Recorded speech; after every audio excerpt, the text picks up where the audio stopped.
Hi friends, welcome to சதி சனிதா vlogs. எல்லோரும் எப்படி இருக்கீங்க? நாங்கள் வந்து ரொம்ப நல்லா இருக்கிறோம். எனக்கு வந்து ஒரு 1 வீக்காகவே கழுத்து சுளுக்கு பிடிச்சிக்கிச்சு. ஒரு 4 நாள் லெஃப்ட் சைடு, இப்போ ரைட் சைடில் சுளுக்கு பிடிச்சிக்கிச்சு. நான் அந்த சுளுக்கு பேண்டேஜும் போட்டு பார்த்துட்டேன், ஹாஸ்பிட்டலில் போய் ஊசியும் போட்டு பார்த்துட்டேன். செட்டே ஆகலை. சரியான கழுத்து வலி, நரம்பு அப்படியே வலிக்குது.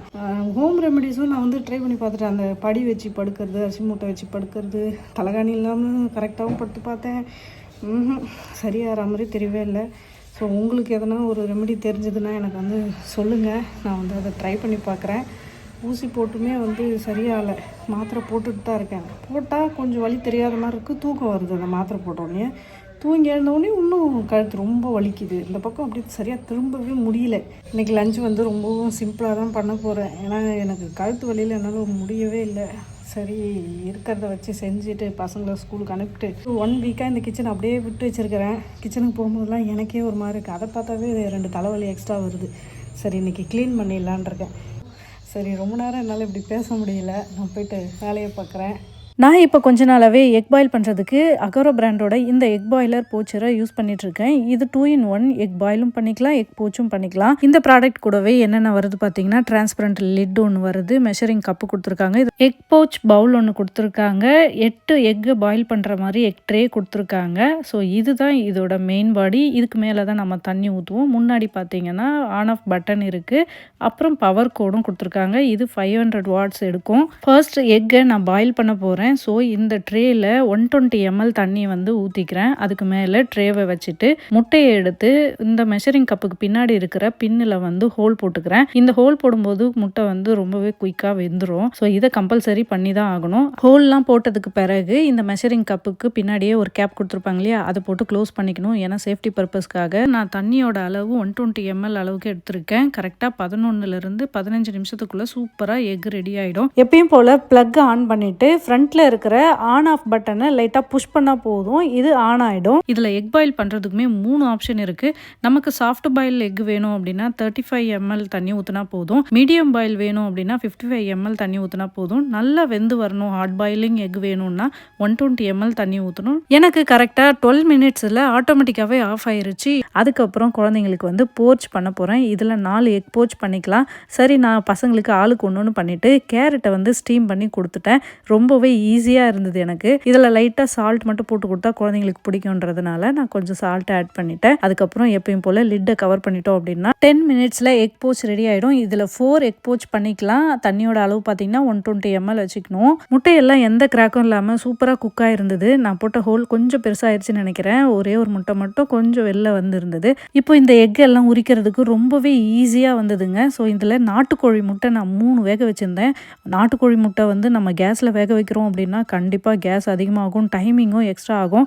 ஸோ இதில் வந்து பார்த்தீங்கன்னா குயிக்காகவே 12 minutesல எனக்கு நல்லாவே வெந்து வந்திருந்தது. நீங்களே பாருங்கள், எல்லா முட்டையுமே அவ்வளோ பர்ஃபெக்டாக குக்காக இருந்தது. முட்டையை உரிக்கும் போதே சைடில் பார்த்தீங்கன்னா எக் போச்சும் ரெடியாக இருந்தது. ஆட்டோமேட்டிக்காக ஆஃப் ஆன பிறகு நான் எடுத்துட்டேன். கேரட்டை பாருங்கள், அவ்வளோ சூப்பராக சாஃப்டாக குக்காக இருந்தது. இப்போ எக்கை நான் கட் பண்ணி காட்டுறேன் பாருங்கள், எவ்வளோ பர்ஃபெக்டாக குக்காக இருக்குது. நாட்டுக்கோழி முட்டையெல்லாம் வேக வைக்கிறது ரொம்ப கஷ்டங்க. எவ்வளோ பர்ஃபெக்டாக குக்காக இருக்குது நீங்களே பாருங்கள். ஸோ இதில் வந்து பார்த்தீங்கன்னா ரொம்பவே ஈஸியாக மெஸ் ஃப்ரீயாக நம்ம வந்து குக் பண்ணிக்கலாம். என்னோடய பசங்களுக்கு லைட்டாக சால்ட்டும் பெப்பரும் போட்டு அப்போவே சாப்பிட கொடுத்தேன். அவங்க அருமையாக ருசித்து சாப்பிட்டாங்க. எக் போச்சும் பவுலில் ஒட்டிக்காமல் எவ்வளோ அழகாக சூப்பராக நல்ல ஷேப்பில் வந்திருக்கு. நீங்களே பாருங்கள். இந்த மாதிரி முட்டையை நம்ம டிஃப்ரெண்ட்டாக கொடுக்கும்போது குழந்தைங்க விரும்பி சாப்பிடுவாங்க. எவ்வளோ சாஃப்டாக ரொம்பவே ஷேப்பு குழந்தைங்களுக்கு பிடிக்கிற மாதிரி இருக்குது இல்லையா? நீங்களே பாருங்கள். இதில் லைட்டாக இந்த மாதிரி நான் கட் பண்ணி கார்த்திக்கு மட்டும் கொடுத்தேன். பிரியா அப்படியே சாப்பிட்ருவா. இன்றைக்கி குட்டீஸுக்கு என்ன லஞ்சு பார்த்தீங்கன்னா வெஜ் புலாவும் எக் போச்சும் ஸ்டீம்டு கேரட்டும் தான் கொடுத்துருக்கேன். கார்த்திக்கு முட்டைன்னா ரொம்பவே பிடிக்கும். அவனுக்கு வந்து இந்த மாதிரி டிஃப்ரெண்ட்டாக செஞ்சு கொடுத்தேன் அப்படின்னா அவன் இன்னும் கூட எக்ஸ்ட்ராவாக சாப்பிடுவான். கையோட இந்த பாத்திரத்தெல்லாம் க்ளீன் பண்ணிவிடுவேங்க. க்ளீன் பண்ணுறது ரொம்பவே ஈஸி. எப்பயும் போல் சோப்பு போட்டு க்ளீன் பண்ணிக்கலாம் இந்த ட்ரேலாம். இந்த மெயின் பாடியை மட்டும் கிளாத் வச்சு நம்ம தண்ணி இல்லாமல் தொடச்சி வச்சிட்டோம் அப்படின்னா ரொம்ப நாளுக்கு நல்லா இருக்கும். 2 years வாரண்டியும் இருக்குது. அகாரோ பிராண்டோட இந்த 2-in-1 egg boiler and egg போச்சர் நம்மளோட வேலையை ரொம்பவே ஈஸியாக மெஸ் ஃப்ரீயாக சீக்கிரமாக முடிச்சிடும். ஒர்க்கிங் விமன்ஸ்க்குலாம் ரொம்பவே யூஸ்ஃபுல்லாக இருக்கும். இந்த ப்ராடக்ட்டோட லிங்க்கை நான் டிஸ்கிரிப்ஷனில் வியூ ப்ராடக்ட்டில் கொடுத்துருக்கேன். உங்களுக்கு தேவைப்படுறதுன்னா கண்டிப்பாக செக் பண்ணி வாங்கிக்கோங்க. அவ்வளோதாங்க, பசங்க ஸ்கூலுக்கு கிளம்பிட்டாங்க. இப்போ எனக்கும் எங்கள் வீட்டுக்காருக்கும் வந்து ஒயிட் ரைஸும் கொதிச்சிட்டு இருக்குது. அப்புறம் வெங்காயம், தக்காளி, பூண்டு, கருவேப்பிலை இதெல்லாம் போட்டு நல்லா வதக்கிட்டு குழம்பு மிளகாத்தூளை போட்டு கொஞ்சம் உப்பு மஞ்சத்தூளை போட்டு ஒரு தொக்கு பதத்துக்கு ரெடி பண்ணியாச்சுங்க. கொஞ்சமாக தண்ணி விட்டு அதில் எண்ணெய் பிரிஞ்சு வரும்போது என்ன பண்ணணும்னா அவிச்சு வச்சுருக்கிற முட்டையெல்லாம் நான் அதில் போட்டேன். அவ்வளோதான், சிம்பிள் முட்டை கிரேவி வந்து ரெடி ஆகிடுச்சு. இதை வந்து நாங்கள் எங்கள் பாஷையில் என்ன சொல்லுவோம்னா முட்டை தொக்குன்னு சொல்லுவோம். இந்த முட்டை தொக்குக்கும் மிளகு ரசத்துக்கும் சூப்பராக இருக்கும். இந்த முட்டை தொக்கு தான் நான் வந்து கல்யாணம் ஆன புதுசில் அடிக்கடி செஞ்சுட்டே இருப்பேன். ஏன்னா நம்மளுக்கு மீன் குழம்பும் மட்டன் குழம்பும் செய்ய தெரியாதுன்றதுனால முட்டையை வேக வச்சோமா, கொஞ்சமாக வெங்காயம் தக்காளியை வதக்கி மிளகாத்தூளை போட்டு எப்படியோ ஒன்று அட்ஜஸ்ட் பண்ணி ஒரு தொக்கு ரெடி பண்ணிவிடுவேன். அப்புறம் டேஸ்ட்டு பார்த்தா சூப்பராக இருக்கும். எப்படி இந்த டேஸ்ட் வந்ததுன்னே எனக்கே தெரியாது. எனக்கு ரொம்ப பெருமையாக இருக்கும், முட்டை தொக்கு செம்மையாக செஞ்சுருக்குறோம் அப்படின்னு சொல்லிட்டு. அதெல்லாம் இப்போ நினைக்கும் போது கூட சிரிப்பு தான் வரும். உங்களுக்கும் இந்த மாதிரி மெமரிஸ்லாம் இருக்கான்னு எனக்கு வந்து கமெண்ட் பண்ணுங்கள்.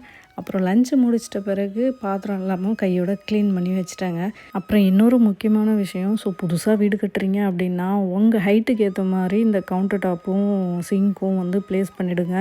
ஏன்னா இந்த கவுண்டர் டாப்பும் சிங்க்கு ஹைட்டு ப்ராப்ளத்தினால தான் நமக்கு வந்து பேக் பெயினும் நெக் பெயின், கழுத்து நரம்பு பெயின் எல்லாமே வருதுன்னு எனக்கு வந்து டாக்டர் சொன்னாங்க.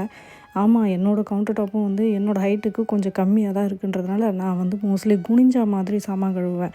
அதனாலேயே எனக்கு வந்து இந்த ஷோல்டரும் நெக் பெயினும் வந்துருச்சு. பேக் பெயினும் மேஜராக இருக்குது. இந்த வாலினி இல்லாமல் நம்மளால உயிர் வாழவே முடியாதுன்ற மாதிரி ஆயிடுச்சு. அப்பப்போ வாலினி ஸ்ப்ரே வந்து அடிச்சுக்கிட்டே இருப்பேன். ஸோ இந்த டிப்ஸை வந்து கொஞ்சம் புதுசாக வீடு கட்டுறவங்க வந்து பார்த்துக்கோங்க. ஒரு வழியாக எல்லா பாத்திரத்தையும் க்ளீன் பண்ணிட்டாங்க. இந்த சிங்க்கு காலியாச்சுன்னா தான் மனசு வந்து ரொம்ப திருப்தியாக அமைதியாக இருக்கும். ஒரு 1 வீக்குக்கு மேலே வந்து அடுப்பு துடைக்காமல் இருந்தது. சரி, க்ளீனரை போட்டு இதையும் வந்து க்ளீன் பண்ணிடலான்னு சொல்லிட்டு நல்லா துடைச்சி எடுத்துக்கிட்டேன். என்றைக்கெல்லாம் நான் வந்து டீப் க்ளீன் பண்ணுறனோ இந்த ஒரு ஸ்ப்ரே மட்டும்தான் யூஸ் பண்ணுவேன். இது வந்து ஆன்லைனில் தான் நான் வந்து வாங்கியிருக்கிறேன். எப்பயுமே வந்து ரொம்பவும் ஸ்ட்ரெயின் பண்ணி நம்ம வந்து தேய்க்க வேண்டாம் அப்படின்னு நினைக்கும் போது இந்த மாதிரி ஃபோம் பேஸ்டாக இருக்கிற க்ளீனரை வந்து நம்ம யூஸ் பண்ணோம்னா ரொம்பவே நல்லாயிருக்கும். டைரெக்டாக அப்ளை பண்ணிவிட்டு கிளாத் வச்சு நம்ம ஜஸ்ட்டு வைப் பண்ணாவே போதும், எல்லா அழுக்குமே போயிடும். ரொம்பவும் ஸ்க்ரப்பை வச்சு தேய்ச்சி நம்ம வந்து ஸ்ட்ரெயின் கொடுக்கணுன்னு அவசியமே இல்லை. பாருங்கள் அடுப்பு எப்படி இருந்தது, இப்போ எப்படி இருக்குதுன்ட்டு. ஸோ இந்த க்ளீனரை வச்சு தான் நான் வந்து கவுண்டர் டாப்பில் எங்கெல்லாம் எண்ணெய் பிசுருக்கோ அதுக்கப்புறம் அவன் மேலே எண்ணெய் வந்து நிறைய பட்டு இருந்தது. ஸோ அவனையும் நல்லா ஸ்ப்ரே பண்ணி விட்டு நல்லா தொடச்சி எடுத்துக்கிட்டேன். இதில் வந்து பார்த்திங்கன்னா அவனை வந்து நாங்கள் யூஸ் பண்ணுறதே இல்லை. பக்கத்தில் வைக்கிறதுக்கும் இடமும் இல்லை. செல்ஃபில் வைக்கலாம் அப்படின்னு பார்த்தா செல்ஃப் வந்து சின்னதாக இருக்குது, அவன் வந்து வெளில வந்துடுது. ஐயோ, என்ன பண்ணுறதுன்னு தெரியாமல் இந்த கேஸ் மேடை மேலேயே அப்படியே வச்சுருக்கேன்னா அடியிலலாம் ஃபுல்லாக அழுக்கு படியுது, மேலேயும் அழுக்கு படியுது.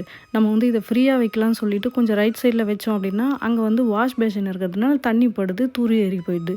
எங்கே வைக்கிறதுனே தெரில. பேக் பண்ணி அட்டை பாக்ஸில் வைக்கிறதுக்கும் மனசு வர மாட்டேங்குது. காசு கொடுத்துட்டு வீணாக எதுக்கு வாங்கியிருக்கிறோமே, எப்படி இதை வேஸ்ட் பண்ணுறதுன்னு தெரியவே இல்லை.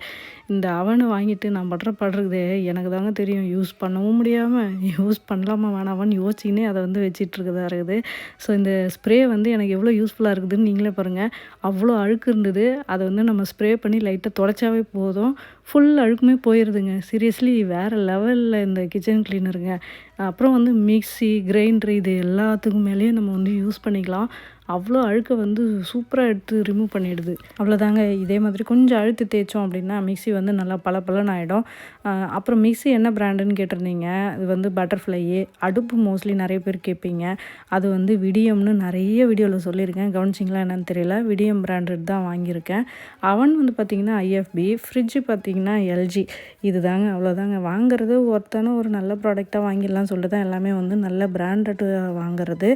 அப்புறம் வந்து வாஷ் பேஷனு, அப்புறம் கவுண்டர் டாப்பு எல்லாத்தையுமே இந்த ஸ்ப்ரேவை போட்டு நல்லா தேய்ச்சி பார்க்குறதுக்கு நல்லா பளிச்சுன்னு இருக்க மாதிரி கிச்சனை வந்து புது கிச்சன் மாதிரி ஆக்கிட்டாங்க. உடம்பு முடியல, ரெஸ்ட் எடுக்கலான்னு ஒரு 4 நாள் விட்டதுக்கு எப்படி ஆகிப்போச்சு பாருங்கள். மொத்தமும் நம்மளே ஒரு நாள் செய்ய வேண்டியதாக இருக்குது. ஒவ்வொருத்தவங்க கேட்பீங்க, நீங்கள் ஏன் வீடியோவில் உம்முனே இருக்கீங்க, கொஞ்சம் சிரிச்ச மாதிரி வேலை செய்யுங்களேன் அப்படின்னு சொல்லி. அது என்னங்க பண்ணுறது, நம்ம மூஞ்சி அப்படி தான், இல்லை அப்படியே மாறி போயிட்டு தான் என்னன்னு தெரில. மூஞ்சி வந்து வேலை செய்யும் போது சீரியஸாக இருக்க மாதிரி தான் இருக்குது. எதுக்காகன்னு எனக்கும் தெரியல. உங்களுக்கு தெரிஞ்சால் வேணால் கமெண்ட் பண்ணுங்கள். ஸோ என் மூஞ்சி வந்து உருன்னு இருக்க மாதிரி இருக்குது அப்படின்னா சரி, இதுக்கு மேலே வந்து நான் சேஞ்ச் பண்ணிக்கிறேன். சிரிச்சிக்கினே பேசுகிறேன், சிரிச்சிக்கினே பண்ணுறேன், ஓகேங்களா. அப்புறம் வந்து எல்லா வேலையும் முடிச்சிட்டேங்க. லாஸ்ட்டாக அந்த கிச்சன் டவலை கொஞ்சம் வாஷ் பண்ணி போட்டோம் மனசுக்கு அவ்வளோ நிம்மதியாக இருக்குங்க. இந்த ஃபீல் யாருக்கெல்லாம் புரியுதுன்னு கொஞ்சம் கமெண்ட் பண்ணுங்கள். சரி, உடம்பு சரியில்லையே, ரெஸ்ட் எடுக்கலான்னு நினச்சா அன்றைக்கி தான் நமக்கு வந்து டபுள் மடங்கு வேலை வந்துடும். எல்லாத்தையுமே வந்து க்ளீன் பண்ணியாச்சு, ரொம்ப டயர்டாக இருக்குது. சரி, ஓகே, இந்த விளாக் வந்து உங்களுக்கு பிடிச்சிருக்குன்னு நினைக்கிறேன். பிடிச்சிருக்குன்னா எப்பயும் போல் சதி சனிதா விளாக்ஸை சப்போர்ட் பண்ணுங்கள், சப்ஸ்கிரைப் பண்ணுங்கள். இன்னொரு விளாகில் பார்க்கலாம். பாய்.